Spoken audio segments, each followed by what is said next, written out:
निवडणूक आयोगानं पंकजा मुंडे आणि बजरंग सोनवणे यांना एक नोटीस बजावली आहे। प्रचारादरम्यान झालेल्या खर्चामध्ये तफावत आढळल्यानं ही नोटीस बजावण्यात आली आहे। 20,94,040 रुपये रकमेची तफावत आढळल्यानं पंकजा मुंडे यांना नोटीस बजावण्यात आलेली आहे।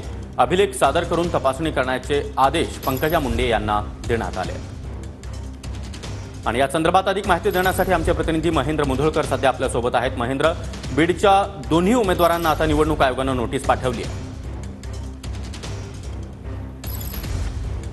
प्रचारासाठी जो सादर केलेला जो खर्च असतो त्या खर्चामध्ये दोन्ही उमेदवारांकडून जे आहे ती तफावत आढळून आलेली आहे।